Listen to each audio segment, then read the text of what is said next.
Rich dad poor dad के पहले 2 chapters में रॉबर्ट ने हमें बताया कि अमीर लोग पैसों के लिए काम नहीं करते, वो पैसे को अपने लिए काम करवाते हैं। अब सवाल है कैसे? चैप्टर 3 में रॉबर्ट कियोसाकी इस सवाल का जवाब देते हैं।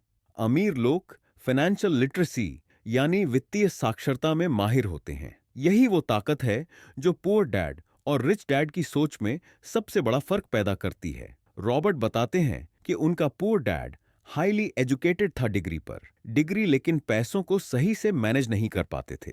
स्कूल हमें मैथ, साइंस, हिस्ट्री पढ़ाता है, लेकिन पैसों का असली खेल कोई नहीं सिखाता। रिच डैड कहते हैं, अगर आप पैसे को संभालना नहीं जानते तो जितना भी कमाओ खत्म हो जाएगा। रॉबर्ट कहते हैं, सैलरी आना कोई बड़ी बात नहीं है, असली बात यह है कि आप उस सैलरी को कैसे मैनेज करते हैं। पुअर डैड को सैलरी मिलती थी, बिल भरते थे, फिर खत्म। रिच डैड के पास कोई भी पैसा आता था तो वो पहले एसेट बनाते थे ताकि पैसा और पैसा पैदा करे। रिच डैड पुअर डैड का यह सबसे फेमस कॉन्सेप्ट है। एसेट और लायबिलिटी का फर्क समझो। एसेट वो चीज जो आपकी जेब में पैसा डालती है, लायबिलिटी वो चीज जो आपकी जेब से पैसा निकालती है।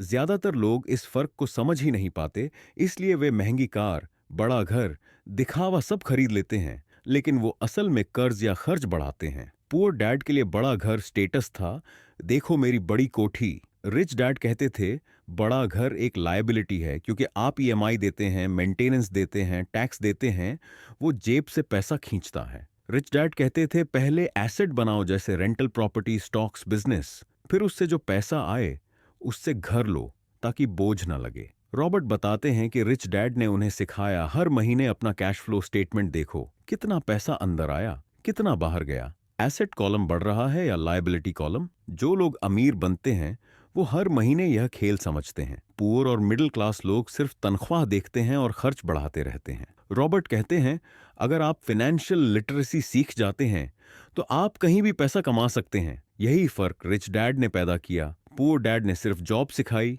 रिच डैड ने पैसे का खेल सिखाया। सिर्फ पैसे के लिए काम मत करो, पैसे को अपने लिए काम पर बल लगाओ, एसेट बनाओ, लायबिलिटी कम करो, हर महीने अपना कैश फ्लो ट्रैक करो। फाइनेंशियल लिटरेसी सीखो, तभी आजादी मिलेगी। तो दोस्तों, रॉबर्ट ने तो फाइनेंशियल लिटरेसी की ताकत समझ ली, लेकिन सवाल यह है कि ज्यादातर लोग जानते हुए भी एसेट क्यों नहीं बनाते? आखिर कौन सी चीज उन्हें रोकती है? रिच डैड पुअर डैड के अगले चैप्टर में रॉबर्ट इसी सबसे बड़े साइकोलॉजिकल बैरियर के बारे में बताते हैं, जो अमीर बनने के रास्ते में सबसे बड़ी रुकावट है। आखिर वो क्या है? इसे जानने के लिए अगले एपिसोड में जरूर जुड़ना।